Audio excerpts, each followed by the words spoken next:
dilantik 23 Desember. Saya tanya, kemudian tidak ada uangnya, saya tanya lagi, ternyata ada masalah. Sebetulnya kalau itu polisinya, pengeluaran itu kebijakan, itu minimal seorang menteri untuk itu. Tetapi itu hanya untuk yang bencana.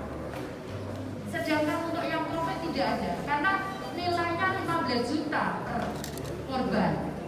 Itu yang pertama. Yang kedua yang saya pikirkan adalah pada saat pandemi COVID seperti ini, itu akan sulit. Apakah dia meninggal COVID karena COVID, atau dia meninggal alamiah? Nah, ini di lapangan siapa yang akan menjadi verifikatornya?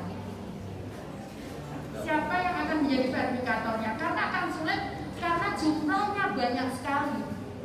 Saya hitung aja Surabaya kemarin, kalau Surabaya karena saya tahu pasiennya, itu hampir 500 miliar. Hampir 500 miliar. Nah, kalau se-Indonesia berapa? Itu masalahnya. Dan uang kita juga terbatas. Saya makanya kemudian saya konsentrasikan untuk musibah. Yang musibah, uang itu saya, yang tadi beli truk itu saya konsentrasikan. Karena kita tidak tahu berapa lagi jumlah korbannya. Kalau dengan uang yang saya yang saya rubah dari pengadaan truk, meskipun nanti saya harus minta izin karena ini dari modal, kemudian kebantuan sosial, saya harus minta izin. Tapi itu tidak cukup, banyak sekitar 35 miliar. Tadi saya jelaskan untuk Surabaya saja saya itu hampir 500 miliar. Gitu ya. Oke, saya mau jawab. Saya terima kasih. Ini sudah.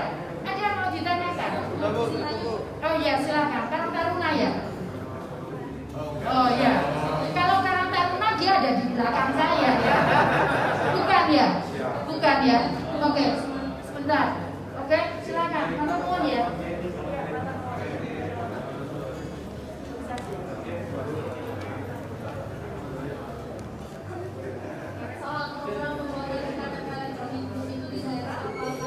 Nah, ini aku mau menjelaskan ini. Saya jelaskan dulu. Nanti tanya ya.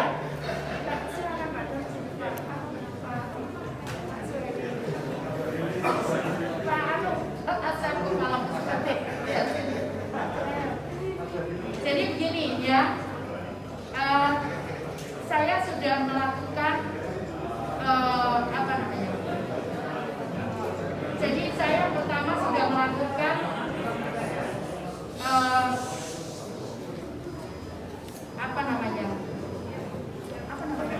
penelitian dan penggalian masalah terhadap dengan data dengan data terpadu kesejahteraan sosial. Jadi data DTKS atau singkatnya DTKS itu mempunyai fungsi sebagai data induk sesuai dengan Perpres 39. Jadi hasil dari situ karena peran strategis dari data tadi, maka kemudian saya melakukan audit dan kajian intensif terhadap akurasi DTKS. Dan kita menemukan beberapa yang saat ini, jadi ada irisan di mana data masing-masing bantuan sosial itu terpisah-pisah. Seorang bisa terima bantuan sampai 3. Impactnya adalah dalam satu jenis bantuan seseorang bisa terima lebih dari 1 dalam satu jenis bantuan. Kemudian itu sebetulnya sudah ditemukan oleh BPKP dan KPK saat itu. Jadi dari hasil masukan BPKP dan KPK, kemudian kami masuk ke audit data. Kemudian kami akan menyerahkan kembali data karena ada data yang tidak padat dengan data Dukcapil. sesuai dengan apa ya yang kita harus pakai?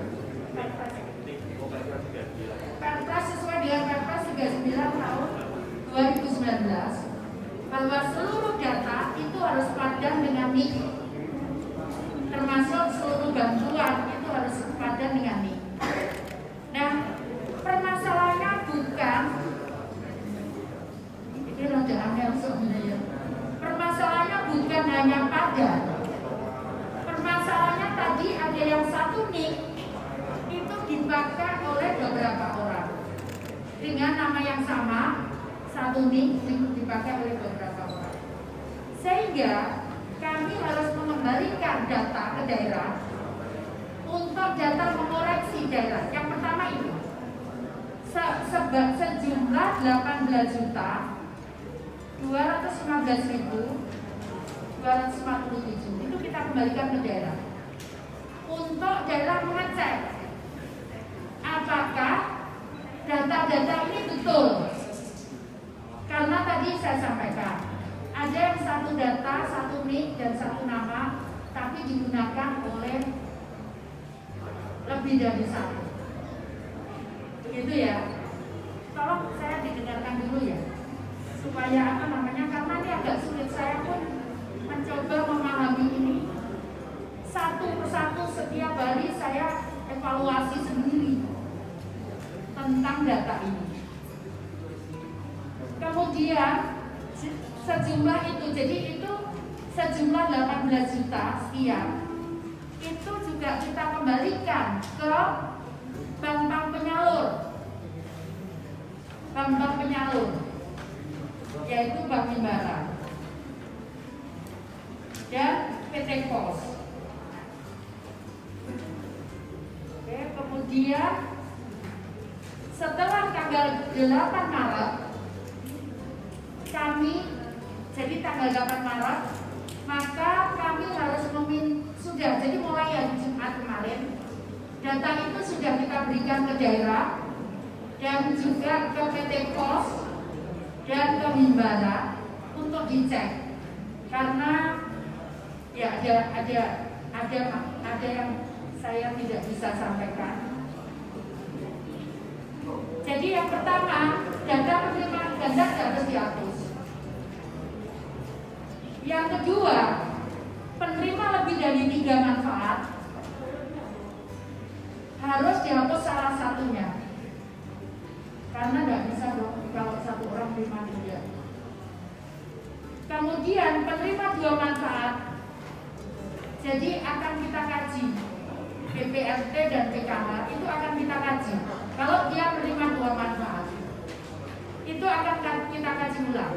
Tapi kalau dia menerima BPRT misalkan double, maka kita harus lepas 1 supaya bisa digunakan untuk yang lain.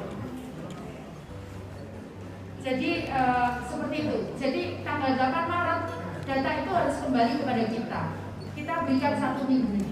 Jadi mulai Jumat kemarin saya sudah memberikan data itu ke daerah maupun ke Himbara dan PT Pos. Seperti itu. Ya itu terus, bahkan nanti mungkin minggu depan saya akan pergi ke beberapa daerah. Di Jambi itu ada Suara Dalam.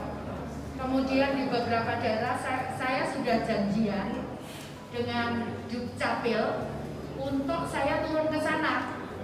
Jadi insya Allah nanti saya turun sendiri ke suku Anak Dalam dan sebagainya. Kita akan lihat, kita akan evaluasi daerah-daerah yang kesulitan. Saya juga sudah komunikasi dengan Pak Menteri Kominfo. Daerah-daerah yang sulit untuk mengakses dengan menggunakan internet, maka akan dibantu oleh Kementerian Kominfo untuk diakseskan. Karena ke depan bukan hanya konsep ke depan, nanti mungkin kita akan mulai April, data itu bisa dimasukkan, jadi kita akan pantau. Jadi misalkan dari misalkan suku Anak Dalam di Jambi, dia ke daerah, itu sudah bisa mengusulkan sendiri. Jadi ini akan kita pantau, kita akan mengikuti proses ini. RT RW itu bisa mengusulkan ke daerah, itu bisa perbedaan antara RT dan RW dan daerah, maka kemudian akan ada quality insurance yang akan ngecek kenapa menjadi berbeda itu oleh perguruan tinggi setempat. Kita akan membuat kerjasama selama bulan Maret ini dengan perguruan tinggi di daerah.